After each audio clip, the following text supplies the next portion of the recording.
So we are discussing about data science methodology. ठीक है जी। उसके अंदर हमने बिजनेस अंडरस्टैंडिंग के बारे में पढ़ा लास्ट लेक्चर के अंदर in detail. Okay, today we will be discussing about the next phase, that is analytical approach. ठीक है जी। तो एनालिटिक अप्रोच क्या कहती है जी कि how can you use the data to answer the question. Business understanding के अंदर आपने ये डिफाइन किया था कि व्हाट द प्रॉब्लम इज। आपने प्रॉब्लम को इफेक्टिवली आइडेंटिफाई किया, ठीक है, so that you can find an optimal solution for that particular problem. ठीक है जी। अब हमने प्रॉब्लम आइडेंटिफाई की है, उस प्रॉब्लम के लिए अब हम डेटा को किस तरीके से यूज कर सकते हैं effectively to get the best answer suitable for that particular problem. ठीक है जी। तो उसके लिए हम यूज करते हैं एनालिटिकल अप्रोच। इसके अंदर जनरली हम स्टेटिस्टिकल एनालिसिस टेक्निक्स और जो मशीन लर्निंग टेक्निक्स हैं वो हम यूज करते हैं as a analysis tool to identify the what kind of data is best suited for the particular problem under consideration। ठीक है जी। तो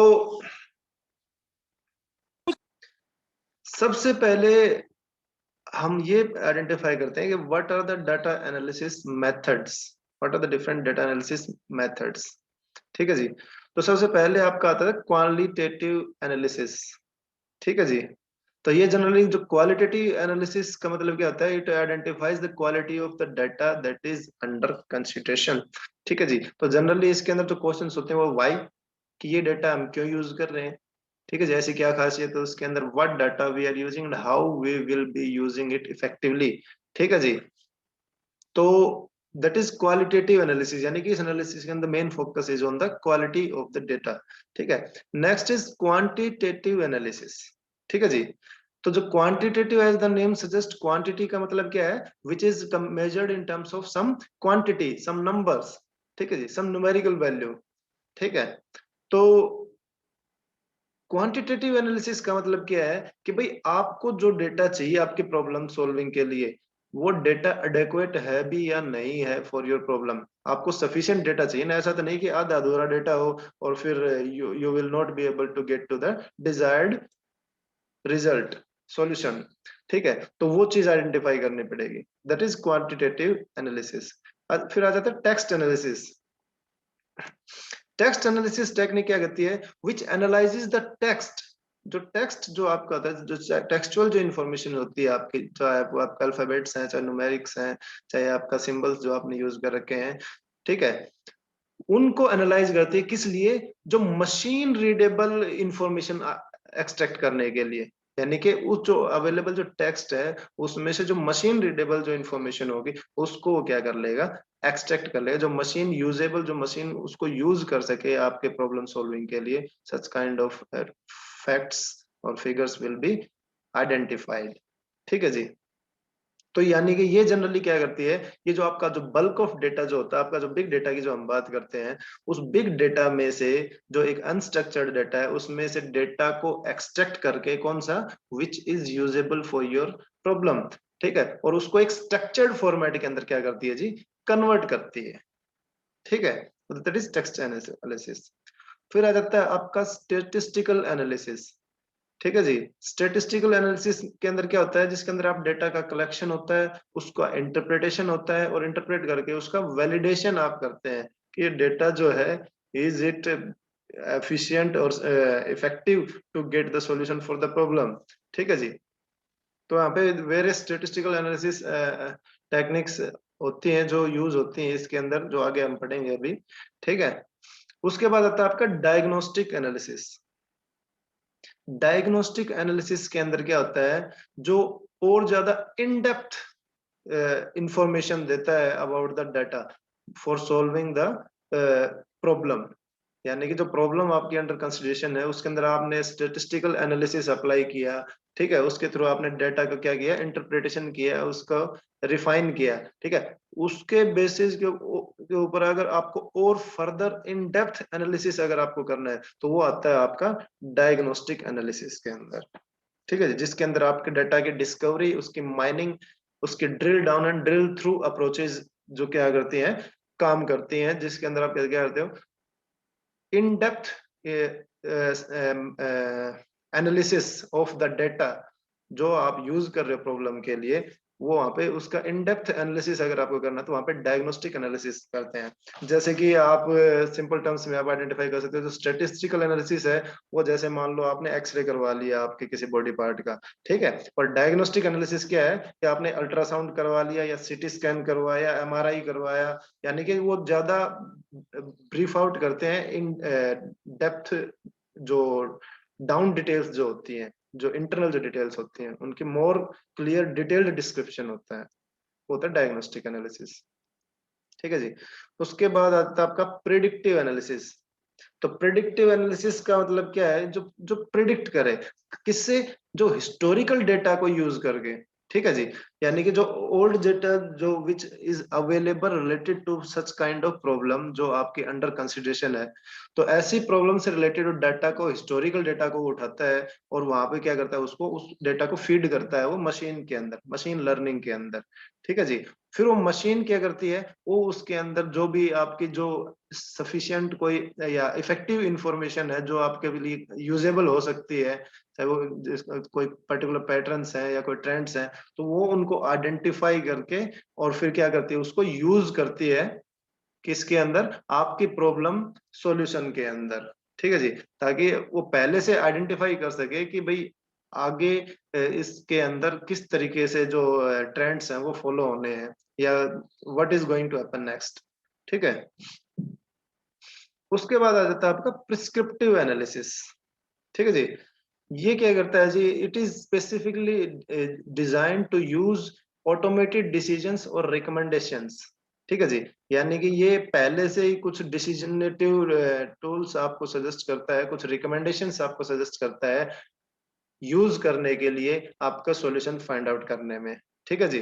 तो इसके अंदर कुछ एल्गोरिथम्स यूज होती हैं जो डिफाइन करती हैं कि भाई आप ये पर्टिकुलर अप्रोच आप यूज कर सकते हो, आप इस तरीके से ये मेथड आप फॉलो कर सकते हो आप प्रॉब्लम फाइंड आउट करने के लिए, ठीक है। तो होता है प्रिस्क्रिप्टिव एनालिसिस। प्रिस्क्रिप्टिव यानी कि जो प्रिस्क्रिप्शन, जो एडवांस में आपको कुछ इंफॉर्मेशन, कुछ प्रोसीजर कन्वे करे, that is prescriptive analysis.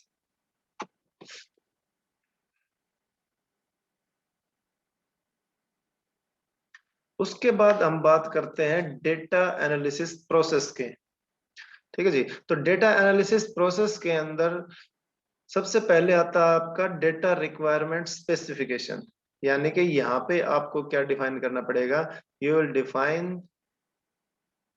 What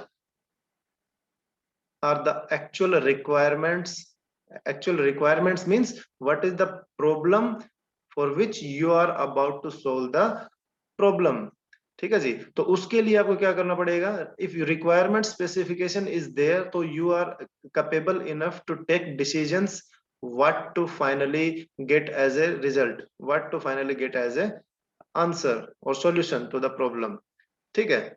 उसके बाद आपके डिफाइन मेजरमेंट पैरामीटर्स, जो पैरामीटर्स आप मेजरेबल हैं वो यहाँ पे आपको डिफाइन करने के दिए जाते स्पेसिफिक पैरामीटर्स जिनको हम मेजर कर सकते हैं, ठीक है। Then define which parameter you take into account and which one you will be willing to negotiate, ठीक है जी। यहाँ पे आप क्या डिफाइन कर रहे हो, यू आर आइडेंटिफाइंग कि जो जो पैरामीटर्स आप यूज करोगे उस प्रॉब्लम का सॉल्यूशन फाइंड आउट करने के लिए, ठीक है, जो स्पेसिफिकली आपको यूज करने ही करने हैं, और कुछ ऐसे आइडेंटिफाई करोगे जिनको अगर जरूरत पड़े तो यूज कर भी सकते हो, नहीं तो नहीं भी यूज करो, ठीक है। तो वो पहले से ही आइडेंटिफाई करके चलते हैं हम, ठीक है। उसके बाद define your unit of measurement, उसके बाद आप यूनिट डिफाइन करोगे अपने मेजरमेंट की, जो जिस भी यूनिट के अंदर आप मेजर करना चाहते हो, ठीक है, चाहे वो टाइम हो सकता है, वो करेंसी हो सकती है, वो मॉनेटरी वैल्यूज हो सकते हैं, या कोई other any kind of unit हो सकती है जिसके अंदर आप उसको मेजर कर सको, ठीक है जी। फिर नेक्स्ट आता है डेटा रिक्वायरमेंट स्पेसिफिकेशन के बाद में आता है डेटा कलेक्शन, ठीक है जी, क्योंकि रिक्वायरमेंट स्पेसिफाई होगी उसके बाद डेटा कलेक्ट करना पड़ेगा। तो इसके अंदर आपके क्या है कि आप you will gather the data, कौन सा डेटा आप गैदर करोगे, based on your previous measurements, जो आपने डेटा रिक्वायरमेंट स्पेसिफिकेशन अंदर डिफाइन किया है, जो पैरामीटर्स डिफाइन किए हैं आपने, जिसके थ्रू आप मेजर कर सकते हो डेटा को, उन पैरामीटर्स के बेसिस के ऊपर मेजर करके डेटा को आप क्या करोगे, गैदर करोगे।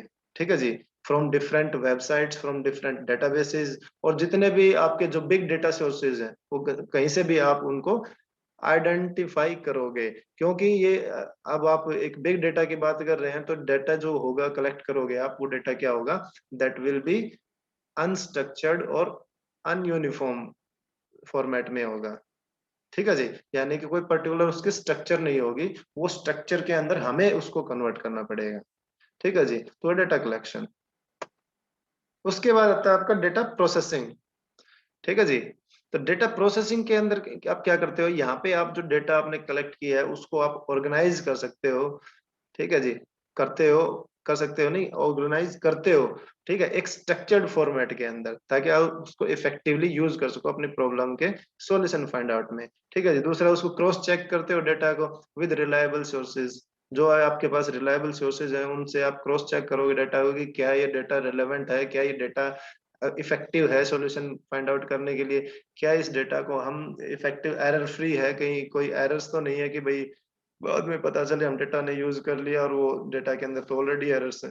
तो वो सारी चीजें क्रॉस चेक होते हैं डेटा की रिलेवेंसी से रिलेटेड। ठीक है जी, उसके बाद आप क्या करते हो, उसके बाद आप उस डेटा को कन्वर्ट करोगे इसके अंदर, जो आपने मेजरमेंट स्केल्स आपने डिफाइन किए थे रिक्वायरमेंट स्पेसिफिकेशन में, उसके अकॉर्डिंग आप डाटा को क्या करोगे, कन्वर्ट करोगे जी। ठीक है जी, और उसके अंदर फिर आप क्या होगा, जो मेजरमेंट स्केल के अकॉर्डिंग जो डेटा है उसको आप एक्सेप्ट कर लोगे, और बाकी जो इररिलेवेंट डाटा है उसको आप क्या कर दोगे, एक्सक्लूड कर दोगे जी। ठीक है, उसके बाद आ जाता है आपका डेटा एनालिसिस। ठीक है जी, उसके बाद प्रोसेसिंग के बाद क्या है, डाटा को आप एनालाइज करोगे।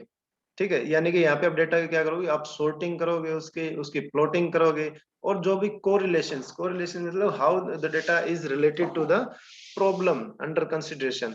ठीक है जी, तो वो सच काइंड ऑफ डेटा को आप क्या करोगे, आइडेंटिफाई करोगे। ठीक है जी, यानी कि आप यहाँ पे आपका क्या होगा, यहाँ पे डेटा का मैनिपुलेशन होगा, you will manipulate the data according to the problem.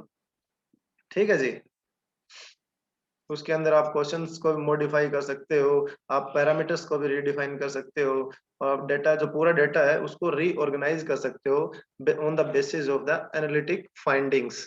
ठीक है, कि एनालिसिस के बाद में अगर कहाँ कहीं पे कुछ मॉडिफिकेशंस अगर रिक्वायर्ड है, तो वो भी आप प्रीवियस स्टेप्स के अंदर जाके आप वो मॉडिफिकेशंस कर सकते हो।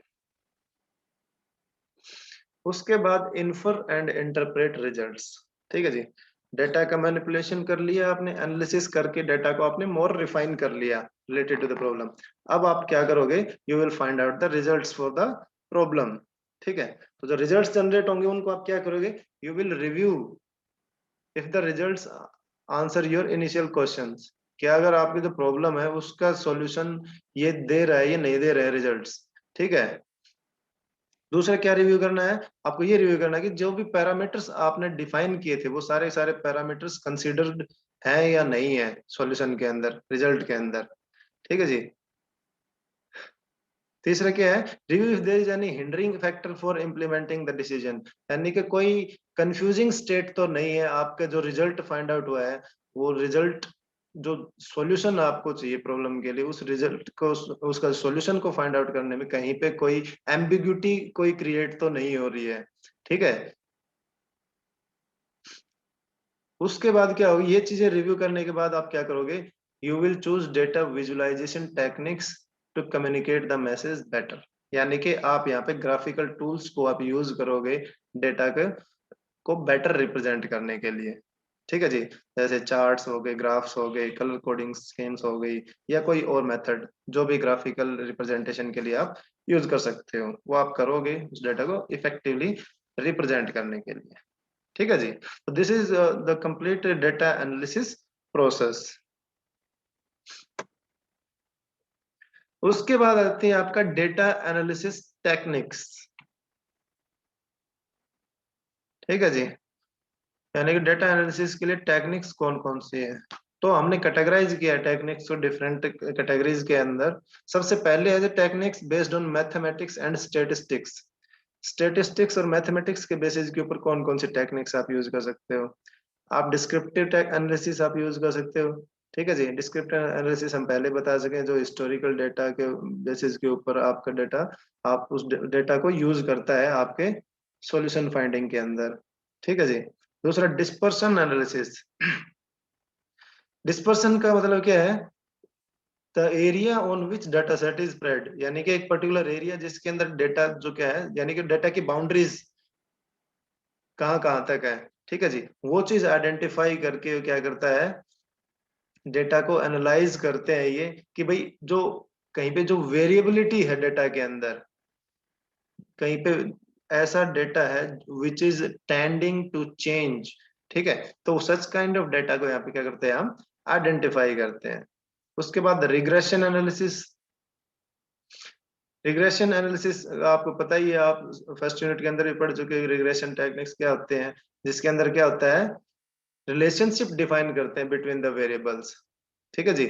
जो भी आप डेटा आप यूज करते हो, उन डेटा सेट्स के बीच में क्या करते हैं, रिलेशनशिप डिफाइन करते हैं। ठीक है। तो डिफरेंट रिग्रेशन मॉडल्स हैं, जैसे लीनियर है, मल्टीपल है, लॉजिस्टिक है, रिज है, नॉन लीनियर है, लाइफ डेटा है। There are so many regression analysis methods, models जिनको आप यूज कर सकते हो रिलेशनशिप्स डिफाइन करने के लिए। ठीक है जी। उसके बाद आ जाता है आपका फैक्टर एनालिसिस। फैक्टर एनालिसिस क्या करता है, ये डिटरमाइन करता है जी कि यानी कि कहीं पे एग्जिस्ट करती है कोई रिलेशनशिप बिटवीन द वेरिएबल्स।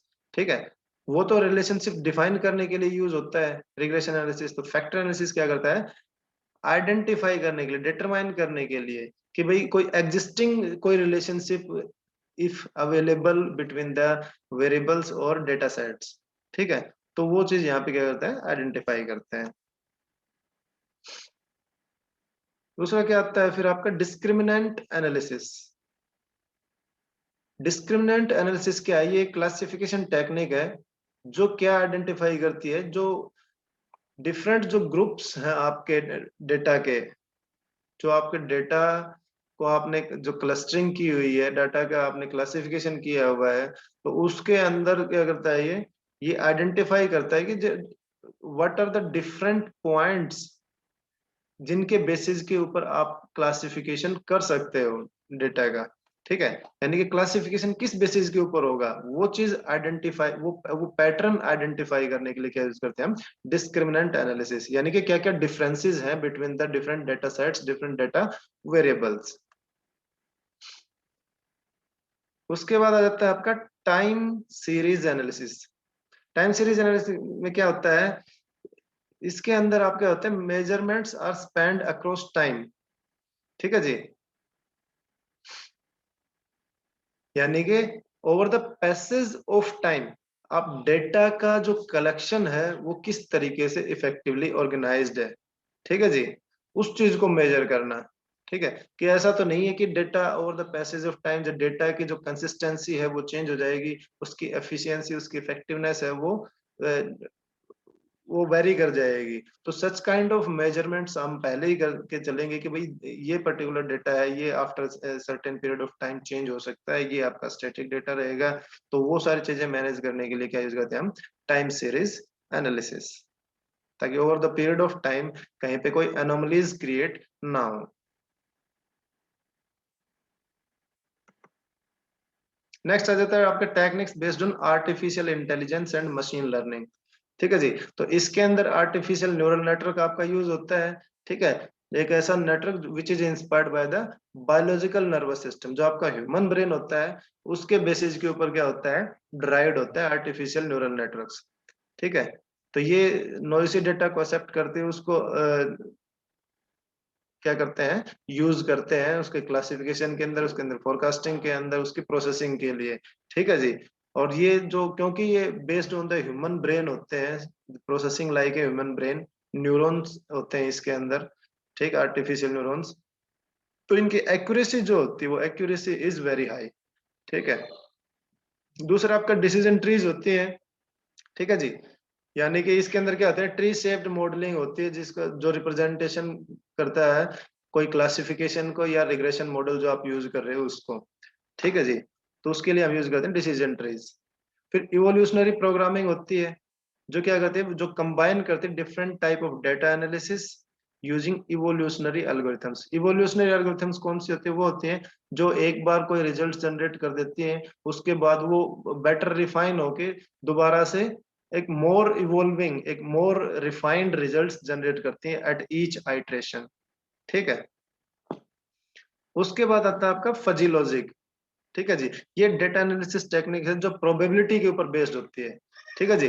कि अगर डेटा के अंदर कहीं पे कोई अनसर्टेनिटीज अगर एग्जिस्ट करती हैं, कोई डेटा के अंदर ऐसी कोई अनसर्टेनिटी है जिसको हम जिसके वजह से आपका जो रिजल्ट है वो वेरी कर सकता है, वो ऑप्टिमलिटी तक नहीं पहुंच पाता है।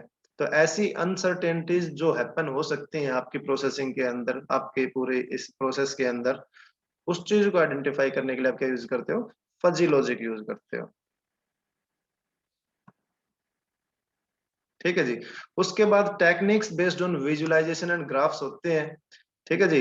इसके अंदर आपको पता है विजुअलाइजेशन और ग्राफ के अंदर आपका कॉलम चार्ट, बार चार्ट आप यूज करते हो, आप लाइन चार्ट यूज करते हो, area chart, pie chart, funnel chart, word cloud chart, Gantt chart, radar chart, scatter chart, bubble chart, gauge. ठीक है जी। उसके बाद फ्रेम डायग्राम और रेक्टेंगल ट्री डायग्राम। ठीक है जी। ये डिफरेंट जो kind of charts and graphs हैं, प्लॉट्स हैं, जिनको आप यूज कर सकते हो एज ए विजुअलाइजेशन टेक्निक। ठीक है जी। डाटा को विजुअलाइज करने के लिए, उसको विजुअली रिप्रेजेंट करने के लिए, ग्राफिकली रिप्रेजेंट करने के लिए ये चार्ट्स और ग्राफ्स को आप क्या कर सकते हो? यूज कर सकते हो। ठीक है जी। तो इनके बारे में ये सारी चीजें आपको पता है, हम पहले भी डिस्कस कर चुके हैं। ठीक है। उसके बाद डेटा एनालिसिस टूल्स आ जाते हैं जी। ठीक है। डेटा एनालिसिस टूल्स कि भी डेटा एनालिसिस के लिए कौन कौन से टूल्स आप यूज कर सकते हो? एक्सेल है। एक्सेल का आपको पता ही है, जिसके अंदर there are variety of features available. ठीक है। और अलग से प्लगइन्स भी आप इंस्टॉल कर सकते हो, उसके अंदर लार्ज अमाउंट ऑफ डेटा को इसके अंदर आप हैंडल कर सकते हो। ठीक है। तो वेस्ट मैथमेटिकल स्टेटिस्टिकल एनालिसिस आप इसके अंदर आप कर सकते हो। ठीक है। Because there are inbuilt functions in it.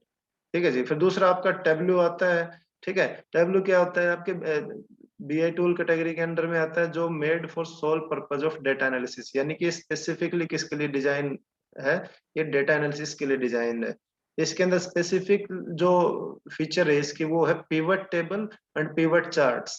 ये दो चीजें इसके अंदर हाईली इफेक्टिव जो टूल्स हैं इसके अंदर, टेब्लू के अंदर। If you want to apply these tools for data analysis तो आप टैबलू को यूज कर सकते हैं। ठीक है जी। उसके बाद आ जाता है आपका पावर बीआई। ठीक है जी। पावर बीआई के इट इज, पहले तो ये क्या था, एक एक्सेल के अंदर एज ए प्लगइन था, लेकिन बाद में इसका क्या बना दिया, as a separate data analytic tool बना दिया। ठीक है। जो क्या था, डेटा एनालिसिस के अंदर हेल्प करता है। इसके 3 वर्जन आते हैं, फ्री, प्रोफेशनल एंड प्रीमियम। ठीक है जी। तो नेक्स्ट है आपका रिफाइन, आपकी फाइन रिपोर्ट। ठीक है जी। तो फाइन रिपोर्ट क्या होते हैं? Which comes with a straight forward drag and drop operation. यानी कि इसके अंदर क्या होते हैं, जो आप रिपोर्ट्स वगैरह डिजाइन करते हो तो उसके अंदर आपका drag and drop option available, यानी कि इसके अंदर इनबिल्ट टूल्स अवेलेबल होते हैं ऑलरेडी। आपको सिर्फ उनको क्या करना है, ड्रैग एंड ड्रॉप करके आप कोई भी डिसीजन एनालिसिस सिस्टम आप डिजाइन कर सकते हो। ठीक है। और ये जो होता है, it provides the capability to connect with almost all kinds of data। जितने भी डेटाबेसेस आपके अवेलेबल हैं उन सबके साथ ये कनेक्टिविटी प्रोवाइड करता है फाइन रिपोर्ट। ठीक है जी। उसके बाद आता है आपका आर एंड पाइथन। ठीक है। ये प्रोग्रामिंग लैंग्वेजेस हैं जो हाईली पावरफुल एंड फ्लेक्सिबल होती हैं, जस्ट लाइक पाइथन। ठीक है। तो स्टेटिस्टिकल अगर बात करें एनालिसिस की, तो वहाँ पे आर जो लैंग्वेज है दैट इज बेस्ट सुटेड। ठीक है जी। इसके अंदर जो नॉर्मल डिस्ट्रीब्यूशंस होते हैं, क्लस्टर क्लासिफिकेशन एल्गोरिथम्स होते हैं, या जो रिग्रेशन एनालिसिस जितने भी होते हैं, वो सारे सारे आप इसके अंदर यूज कर सकते हो इफेक्टिवली। ठीक है जी। उसके बाद आता है एस। ठीक है। एस आपकी क्या है? एक प्रोग्रामिंग लैंग्वेज है, जो क्या है, जो आपकी जो डेटा एनालिसिस है और जो डेटा के अंदर आपको कुछ मैनिपुलेशंस करने हैं, तो उसके लिए आप एसएएस जो प्रोग्रामिंग लैंग्वेज है इसको आप यूज कर सकते हो, क्योंकि it can access data very easily from any kind of source. यानी कि जितने भी जो आपके सोर्सेज होते हैं आपके बिग डेटा के, उनमें से डेटा को अगर फैच करना है तो वहां से डेटा को इजीली एक्सेस कर सकती है। ठीक है, इसके अंदर कस्टमर प्रोफाइलिंग प्रोडक्ट्स भी इंक्लूड किए हैं एसएएस के अंदर, जो आप जनरली आप जैसे आप वेब के ऊपर यूज करते हो या सोशल मीडिया पे यूज करते हो, या जो मार्केटिंग एनालिटिक्स है, जो मार्केटिंग के लिए आप यूज करते हो, जिसके अंदर आपको कस्टमर के प्रोफाइल की जरूरत होती है, इंफॉर्मेशन रिलेटेड टू कस्टमर की जरूरत होती है। ठीक है, ताकि आप उसके बिहेवियर को मैनेज कर सको, उसको इंटरेक्शन को मैनेज कर सको कस्टमर के। ठीक है, तो वो सारी चीजें आइडेंटिफाई करने के लिए क्या करता है, कस्टमर प्रोफाइलिंग जो एक मॉड्यूल प्रोवाइड करता है, जिसके थ्रू आप कस्टमर का प्रोफाइल आप बिल्ड करते हो। यानी कि जब जब भी कस्टमर आपका प्रोडक्ट को यूज करेगा, विजिट करेगा, तो उसकी कुछ इंफॉर्मेशन को वो कैप्चर करके उसको स्टोर कर लेगा और एक पूरा उसका प्रोफाइल क्रिएट कर देगा आपके डाटाबेस के अंदर, जिसकी तरह से आप क्या कर सको, उसको कंज्यूमर को आप इफेक्टिवली उसके बिहेवियर को एनालाइज कर सको, उसके यूसेज पैटर्न को आप एनालाइज कर सको, ताकि उसको एक बेटर सर्विस आप प्रोवाइड कर सको कंज्यूमर को। And consumer satisfaction means there is a direct growth to the business and the product. ठीक है जी।